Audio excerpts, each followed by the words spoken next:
Pada zaman dahulu, orang Cina membawa anak-anaknya yang baru lahir ke pembaca pace atau pace reader atau orang yang bisa atau mengerti mengenai pace ini. Tujuannya apa? Tujuannya adalah untuk melihat bagaimana sih nasib anak saya ke depannya. Itu pada zaman dahulu. Tetapi ilmu pengetahuan selalu berubah. Nah, pada zaman sekarang ini, pace digunakan untuk membantu orang tua memahami anaknya. Jadi, pace bukan sekedar untuk melihat nasib. Kenapa? Karena nasib seseorang itu bisa dirubah tergantung kitanya. Kitanya mau nggak merubah keadaan kita, ya kan? Jadi, dalam bahasan kali ini saya akan membahas bagaimana pace bisa membantu para orang tua untuk lebih memahami anaknya sehingga bisa mengarahkan anaknya untuk berkembang menjadi versi terbaik dari dirinya. Versi terbaik dari diri si anak tersebut, bukan versi terbaik dari orang tua. Halo, bersama Yorita dari Mirai People Development Consultant. Yes, bahasan kali ini akan melihat bagaimana pace bisa digunakan untuk membantu para orang tua dalam memberi pengasuhan, ya kan, atau membantu tumbuh kembang anak. Kalau zaman dahulu pace digunakan oleh orang-orang Cina untuk melihat peruntungan, untuk melihat bagaimana sih nasib anak saya ke depannya, kayak gitu. Nah, pada zaman sekarang pace itu jauh lebih luas. Kenapa? Karena dari situ, dari pace tersebut ya, dari pace tersebut kita bisa melihat energi apa yang dibawa oleh anak tersebut. Jadi ketika si anak itu lahir, dia D-masternya apa atau elemennya apa, seperti itu. Kemudian dia membawa energi apa saja. Jadi si anak itu bukan cuma dilihat dari elemennya aja, tapi juga energi apa saja yang dia bawa ketika dia lahir, seperti itu. Jadi itu kan di pace ada yang disebut dengan natal chart ya. Nah, seperti ini.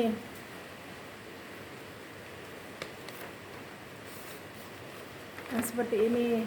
Itu kan ada bagan-bagannya ya.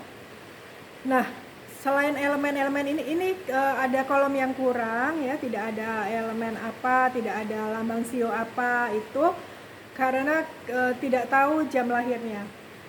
Bagaimana kalau kita tidak tahu jam lahirnya? Apakah itu bisa membantu? Bisa. Jadi kita tetap bisa melihat D-master anak tersebut itu apa dan energi apa yang dia bawa ketika dia lahir, sehingga bisa mengetahui ya secara keseluruhan anak tersebut sebenarnya kepribadiannya seperti apa yang bisa dimaksimalkan dari dirinya.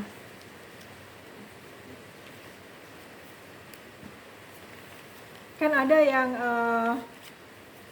ketika lahir dia membawa energi Taiji.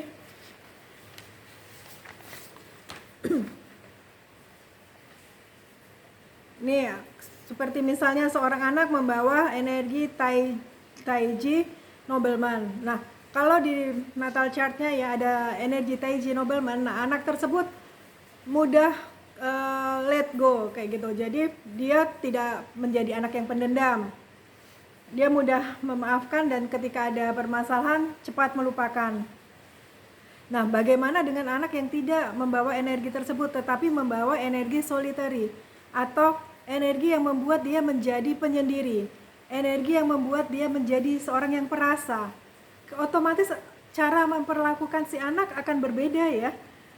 Ketika si anak tersebut membawa energi Taiji Nobleman, di mana dia lebih mudah untuk let go kayak gitu ya, segala sesuatunya nggak dimasukin ke hati, dia easy going kayak gitu kan. Berbeda kita memperlakukan si anak tersebut dengan anak yang terlahir dengan membawa energi solitary. Anak yang membawa energi soliter dia cenderung untuk menjadi penyendiri dan dia menjadi anak yang perasa. Nah, bagaimana kita memperlakukan dua anak ini yang mempunyai kepribadian yang berbeda? Otomatis memperlakukannya juga harus berbeda, ya kan? Nah, disitulah fungsinya pace. Jadi pace tidak untuk melihat bagaimana nasib anak saya ke depannya. Nasib bisa dirubah tergantung kemauan kita untuk merubahnya. Yang lebih penting adalah menanamkan nilai-nilai yang baik kepada si anak tersebut. Bagaimana kita mendidik si anak tersebut dengan baik sehingga dia tumbuh dengan bahagia, dia tumbuh dengan nyaman di lingkungan yang nyaman, dan dia bisa menjadi versi terbaik dari diri dia, bukan versi terbaik dari orang tua.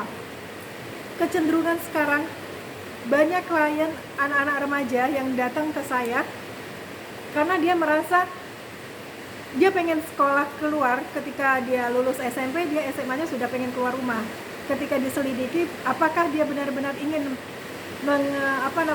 hidup mandiri dan menggapai cita-citanya dengan bersekolah di tempat tersebut, atau dia ingin keluar dari rumah karena dia tidak mendapatkan tempat yang nyaman di rumah.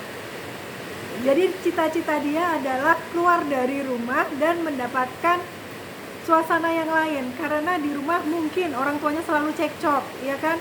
Atau mungkin orang tuanya selalu membandingkan si anak dengan anak temennya, sehingga membuat dia merasa tidak nyaman dan dia pengen keluar dari zona tersebut.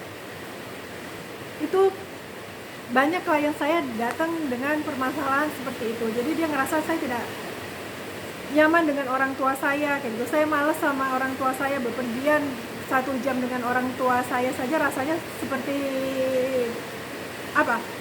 Bahasa mereka udah kayak hidup di neraka tante gitu, bahasa mereka gitu. Karena suasana yang tidak nyaman. Nah, itu pentingnya. Ya, bukan karena saya konsultan pace, tapi karena saya melihat bahwa pace ini memberikan begitu banyak manfaat bagi para orang tua atau untuk orang-orang yang ingin menjadi orang tua. Jadi kita bisa memahami diri kita sendiri dulu sebelum kita bisa memahami orang lain, sebelum kita pada akhirnya diizinkan sama Tuhan untuk mempunyai anak, ya kan? Nah, dari pace si anak tersebut, kembali lagi ya, bagaimana pace bisa membantu untuk tumbuh kembang anak. Jadi dari pace tersebut, kita bisa melihat kepribadian anak ini sesungguhnya seperti apa.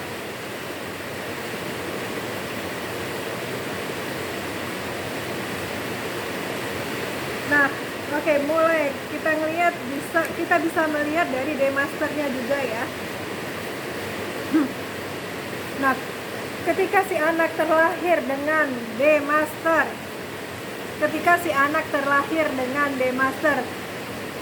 yin fire atau ding ya, yin fire atau ding fire seperti itu.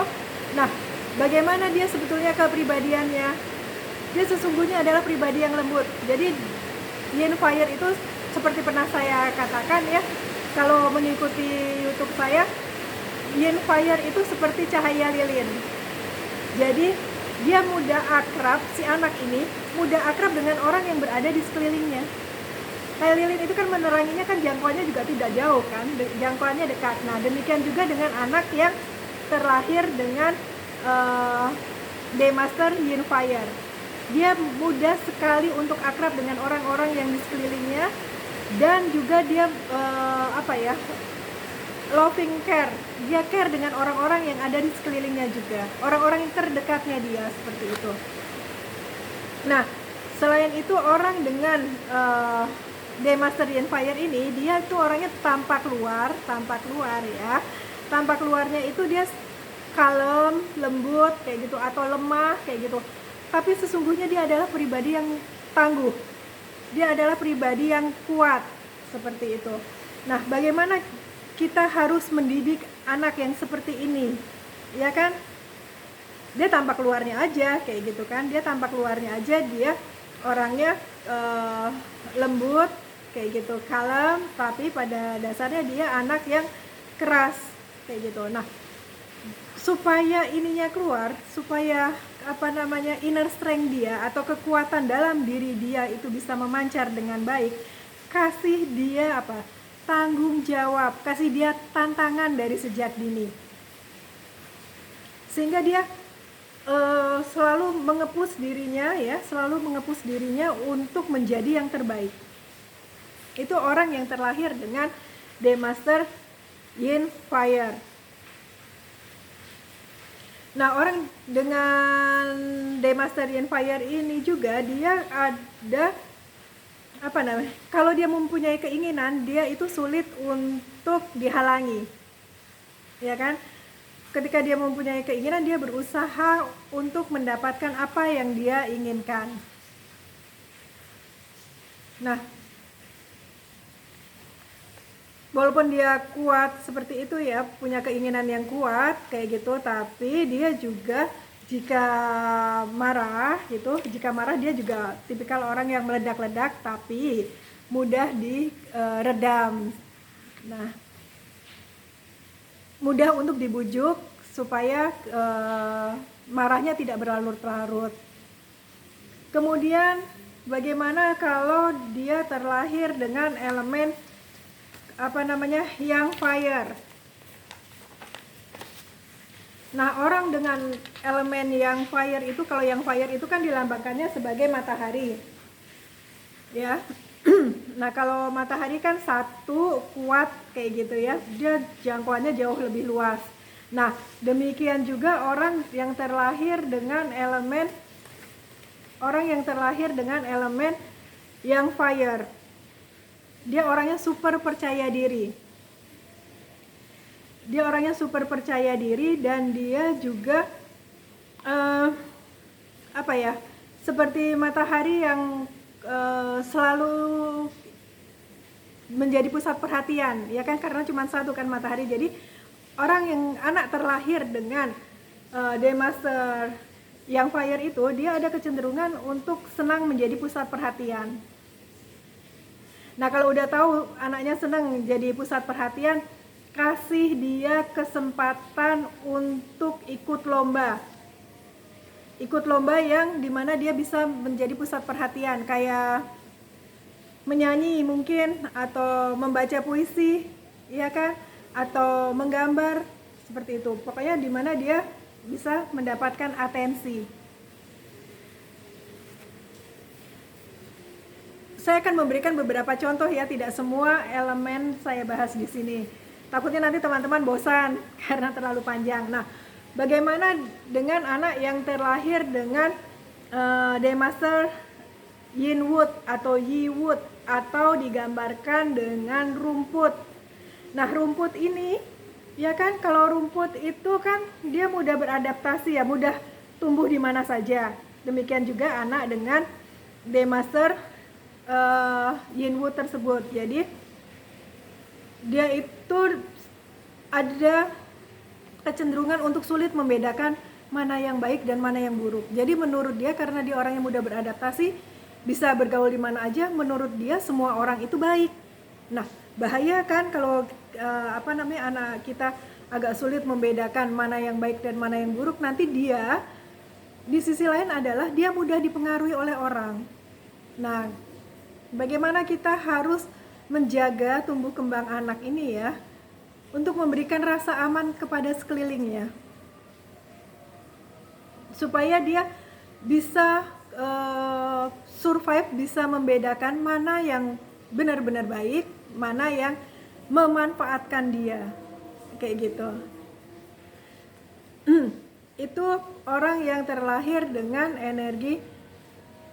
elemen Yin Wood.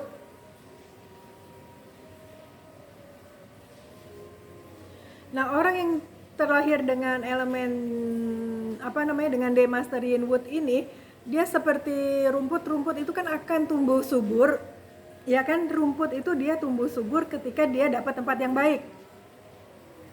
Demikian juga anak-anak yang terlahir dengan elemen Yin Wood ini, jadi dia akan jauh berkembang dengan sangat baik ketika dia menemukan tempat yang benar-benar aman, tempat yang bisa memahami dia, karena dia ada kecenderungan sedikit labil ya, orang dengan elemen yin wood ini, dia bisa mendapatkan tempat yang aman, dia bisa mendapatkan begitu banyak kasih sayang, ya kan? Dia dapat arahan yang benar, ini yang baik dan ini yang tidak baik, seperti itu. Nah, dia akan tumbuh menjadi pribadi yang kuat.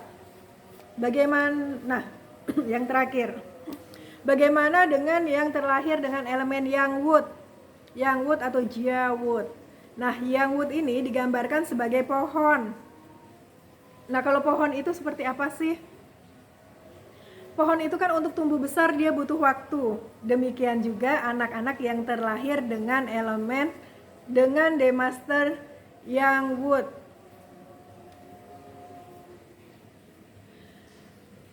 Dia terlihat karena dia pohon itu untuk tumbuh besar butuh waktu, gitu kan. Jadi anak-anak dengan elemen yang wood ini dia kelihatan agak santai, pelan kayak gitu ya. Nah, tetapi dia itu bukan lambat, tapi dia lebih kepada mengobservasi dulu sekelilingnya. Jadi dia mengobservasi sekelilingnya, apakah dia bisa nyaman atau tidak, apakah ini orang enak diajak ngobrol atau enggak, kayak gitu. Untuk dia pada akhirnya bisa bergaul atau mengambil tindakan. Jadi anak-anak yang terlahir dengan elemen yang wood itu memang jangan dibilang bahwa aduh anakku santai banget. Ada yang ngomong seperti itu ke tempat saya dan ternyata ketika dilihat dia ternyata demasternya itu yang wood. Jadi si anak ini nggak santai gitu loh, tapi memang dia membutuhkan waktu yang lebih lama dibandingkan teman-teman yang lain untuk dia lebih berkembang, karena dia membutuhkan masukan yang begitu banyak. Dia membutuhkan perhatian, dia membutuhkan stimulus-stimulus seperti itu. Bagaimana kita memperhatikan dia bermain, bagaimana kita memperhatikan dia belajar, makanannya dia kayak gitu. Jadi dia lebih senang untuk mendapatkan atensi yang lebih kayak gitu ya. Ketika dia bisa mendapatkan atensi yang lebih, jadi dia akan ngerasa dia dipupuk terus tuh, dikasih asupan terus. Nah, dari situ dia baru bisa memperlihatkan bahwa dia sesungguhnya adalah pribadi yang cukup tangguh, cukup kuat, seperti itu. Demikian saya memberikan 4 contoh demaster anak-anak yang terlahir dengan demaster tersebut, entah itu yang wood, yin wood, atau yang fire atau yin fire. Masih ada elemen yang lain tapi tidak saya bahas di sini. Mungkin lain kali saya akan bahas supaya video ini tidak terlalu panjang dan tidak membosankan. Oke, terima kasih teman-teman untuk atensinya. Sampai bertemu di video yang lain.